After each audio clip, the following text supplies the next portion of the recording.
Muy buen día, muy buena tarde estén teniendo todos ustedes. Ahora vamos a ver la ley de Gauss, una introducción realmente al tema de la ley de Gauss, ya que veremos en qué consiste esta ley, cuándo se utiliza, pero sobre todo a nivel cualitativo. Ya a nivel cuantitativo de cálculos en diferentes problemas, pues esto se deja sobre todo a la física universitaria o a nivel superior. Ahora necesitamos el siguiente antecedente, el flujo eléctrico. ¿Qué es el flujo eléctrico? Primeramente, para poder comprender bien la ley de Gauss. Aquí tenemos la definición, es el número de líneas de campo eléctrico que atraviesan una determinada superficie. Una superficie con un área, como vamos a ver en este esquema, en este dibujo.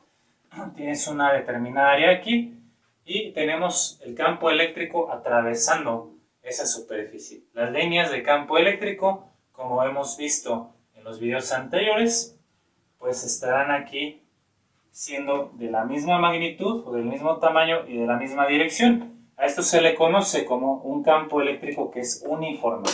Entonces recuerda, concepto muy importante en electricidad, campo eléctrico uniforme tiene misma magnitud, o sea, el mismo tamaño, la misma intensidad como vimos en el video anterior y la misma dirección también. En este caso, el campo eléctrico uniforme es perpendicular a la superficie, ¿no? Este es el símbolo en geometría para indicar que es perpendicular, es decir, que forma un ángulo de 90 grados, las líneas de campo eléctrico con el plano, en este caso la superficie que estamos considerando, por donde está pasando este campo eléctrico. Matemáticamente el flujo eléctrico entonces es el producto del campo eléctrico que está relacionado a cuántas líneas tenemos. A mayor número de líneas de campo eléctrico, mayor es su magnitud, como también lo vimos en el tema anterior. El área, bueno, entonces el área que abarca esta superficie se multiplican y esto te va a dar el flujo eléctrico manejado con la letra griega phi. Entonces, flujo eléctrico es el producto de campo eléctrico por el área que atraviesa ese mismo campo. Las unidades son derivadas del sistema internacional, campo eléctrico en Newton sobre Coulomb, como ya sabemos, y el área en metro cuadrado, de ahí que tengas estas unidades de Newton por metro cuadrado sobre Coulomb para el flujo eléctrico. Ahora, no siempre la superficie va a ser perpendicular al campo eléctrico, de tal manera que, en forma general, tenemos lo siguiente. Una superficie que esté inclinada con un cierto ángulo de inclinación respecto a las líneas de campo eléctrico, vamos a decir un ángulo θ, entonces se va a obtener esta expresión general de la siguiente manera. Bueno, aquí nosotros podríamos llamar de manera original al flujo eléctrico que atraviesa por esta superficie, el campo eléctrico multiplicado por el área, pero esta área vamos a llamarle A' para distinguirla. A', entonces va a tener que obtenerse de esta forma.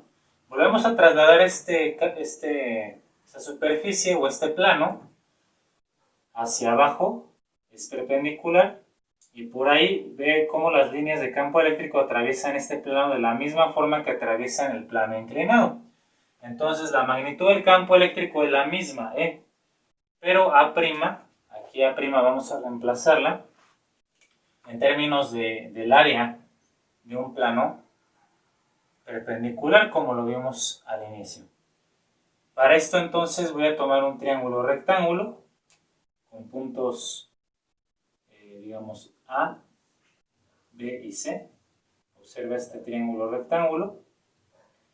Y de ahí utilizaremos la función coseno del ángulo, que es cateto adyacente entre hipotenusa. El cateto adyacente a este ángulo es este lado, el segmento AB o el lado AB, que va a ser representado por esta área del plano original, dividido entre A', que es el área que tenemos aquí, del plano inclinado. De ahí vamos a despejar entonces A', y entonces vamos nosotros a intercambiar, ¿no?, de lugar.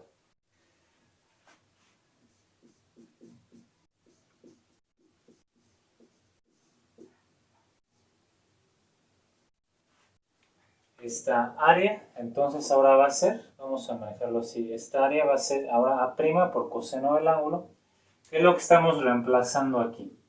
Sí, nada más que bueno, ya después quitamos el símbolo prima debido a que ya pues, se generaliza cualquier área. Y de esa manera nosotros vamos a llegar a la definición general del flujo eléctrico. Entonces, vamos a ver este ejemplo, vamos a ver este problema para ilustrar este concepto no directamente. Entonces, dice, un disco de radio de 0.1 metros forma un ángulo de 30 grados respecto a un campo eléctrico uniforme de 2000 Newton por Coulomb. ¿Cuál es el flujo eléctrico a través del disco? Bueno, entonces vamos a aplicar nuestra definición general, ¿verdad? El área, primeramente es el área de un círculo por donde está pasando el campo eléctrico. Ya sabemos que el área es pi por radio al cuadrado. 3.14 por el radio en metros, 0.1 metro al cuadrado, para obtener un resultado de aproximadamente 0.0314 metros cuadrados. Este sería el área, ¿no? Ahora, la definición general del flujo eléctrico. El flujo eléctrico es igual a la magnitud del campo eléctrico E, que es de 2000 Newton por Coulomb, multiplicado por el área que acabamos de obtener, 0.0314 metros cuadrados, por el coseno del ángulo que forma la superficie, el área, con el campo eléctrico que es de 30 grados, por el coseno de 30 grados. ¿Sí? Entonces, cuando nosotros realizamos estas operaciones, primeramente multiplicaríamos, bueno, en el orden que tú quieras. El coseno de 30 grados tiene un valor de exactamente raíz de 3 sobre 2. ¿Sí? Entonces, cuando nosotros realizamos esto, vamos a obtener el valor siguiente. 9.68 Newton por metro cuadrado sobre Coulomb cuadrado. Entonces, este es el valor del flujo eléctrico que está atravesando ese disco. Sí, vamos a interpretarlo de esta forma. Aquí es Coulomb nada más, ¿verdad? Como lo tenemos aquí. ¿Qué quiere decir esto? Bueno, que a través de esta superficie, a través de este disco, está pasando una magnitud de casi 9.7 Newton por Coulomb, que es el campo eléctrico, por cada metro cuadrado que hay de área en este caso. Ese es el significado o la interpretación del flujo eléctrico físicamente. ¿Cuántas líneas de campo eléctrico? Ya sabes que a mayor número de líneas de campo eléctrico, pues aumenta la intensidad del campo eléctrico. Si el flujo eléctrico tiene mayor valor, quiere decir que pasan más líneas de campo eléctrico a través de cada metro de área. Entonces esto básico lo vamos a tener siempre presente. Y ahora con este concepto en mente vamos ahora sí a entender y a hacer el planteamiento de la ley de Gauss. Así que vamos a ordenar primero este pizarrón.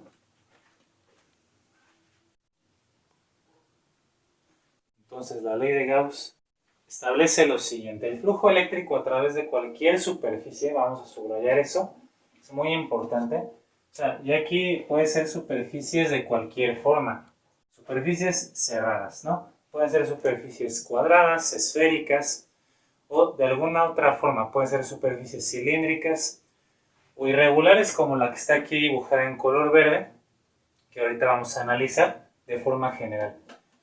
El flujo eléctrico entonces que pasa a través de cualquier superficie que sea cerrada es igual a que a la carga encerrada por esa superficie, ¿sí? Entonces aquí vamos a tener una carga eléctrica encerrada y esto se va a dividir entre esta constante llamada epsilon 0, la letra griega epsilon, y 0 quiere decir subíndice 0, que es en el vacío. Esto se conoce como permitividad del vacío. Bueno, esta constante es una constante de proporcionalidad y lo que te indica básicamente, o la interpretación física que podemos tomar de ella es qué tan fácil es que los campos eléctricos se propaguen en determinados medios, en este caso en el vacío.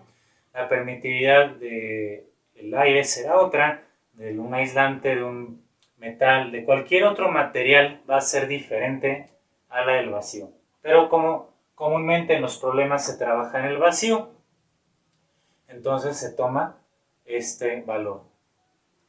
Así matemáticamente tendremos lo siguiente: el flujo eléctrico es igual de manera general a la suma desde n igual a 1 hasta el infinito de, bueno, aquí vamos a tomar en cuenta para los incrementos de área o pequeñas áreas en que se ha dividido la superficie, como vamos a analizar aquí, el campo eléctrico y el coseno del ángulo, que es la expresión general del flujo eléctrico. Y esto entonces lo que aporta Gauss ahora, aparte de la suma, para cualquier superficie de cualquier forma que sea cerrada, es que va a ser igual a la carga encerrada entre epsilon 0. Esta es la ley de Gauss en un inicio, como se veía, digamos, en una primera vista, en una introducción de esta ley. Sin embargo, vamos a ir un poco más allá en este video para poder cerrar mejor, con una mejor preparación, este entendimiento acerca de la ley de Gauss. Bueno, entonces aquí analizamos este dibujo. Tenemos nosotros una superficie imaginaria que se llama superficie gaussiana. Esta superficie la asignamos nosotros de forma conveniente, de forma arbitraria, pero que sea la más conveniente. Aquí, por ejemplo, una carga puntual, una carga positiva, con sus respectivas líneas de campo saliendo, como ya lo sabes. Y entonces queremos aquí calcular o establecer la expresión general del flujo eléctrico, o interpretarla como lo estamos viendo aquí. Bueno, entonces ya tenemos claro lo que es el campo eléctrico. Aquí está en rojo las líneas de campo.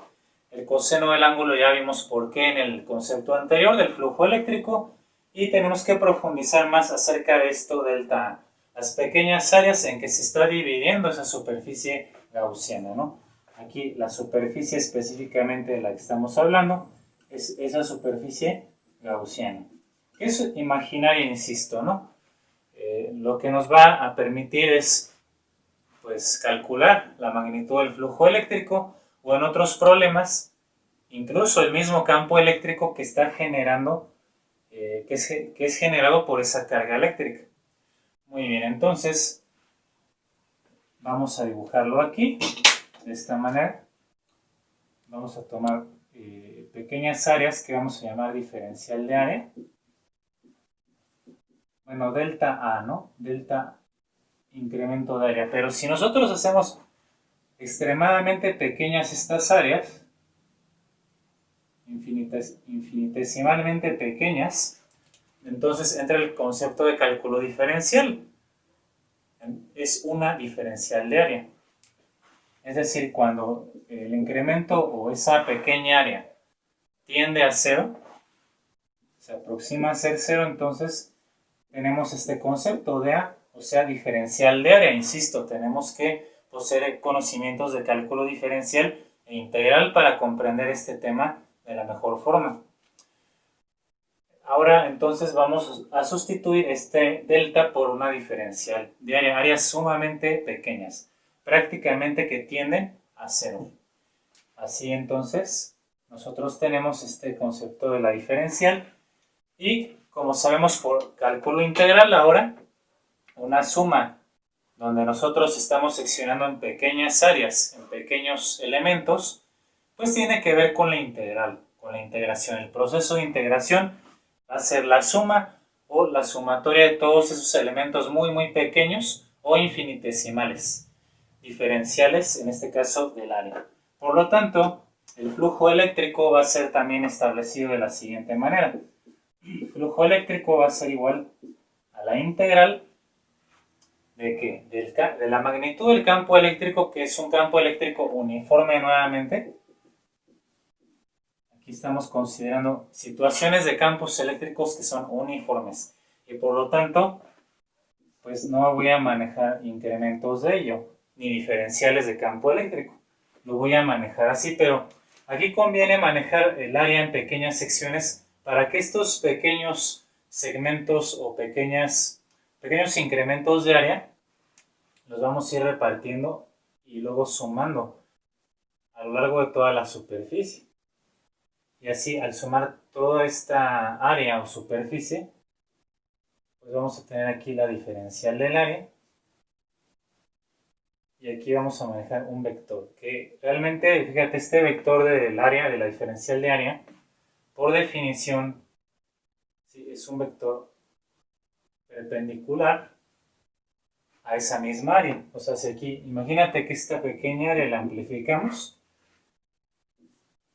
esta es una superficie de curva, incluso es válido hasta para secciones curvas o superficies curvas, y entonces este vector de diferencial de área tiene que ser perpendicular por definición a esa área, a esa superficie. Es un vector que así se define para nosotros poder resolver este integral, porque de hecho lo que vamos a hacer ahora es tomar un concepto básico de vectores, que es el producto punto o producto escalar de vectores. Como recuerdas bien de ese tema, el producto punto es precisamente lo que nosotros tenemos al calcular esto, ¿no? La magnitud del campo eléctrico por la magnitud del incremento de área y el coseno del ángulo entre esos dos vectores. Por eso el coseno me manda un producto punto, ¿verdad? Un producto escalar.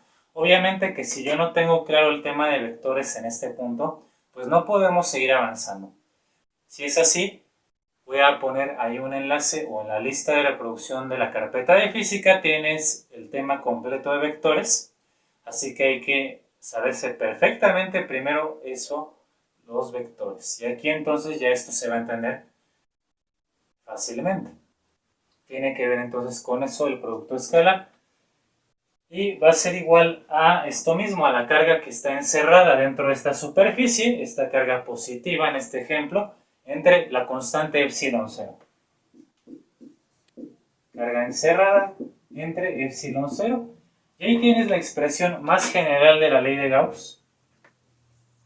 ¿Sí? Las aplicaciones a problemas de esta expresión pues ya quedarán para el nivel superior universitario.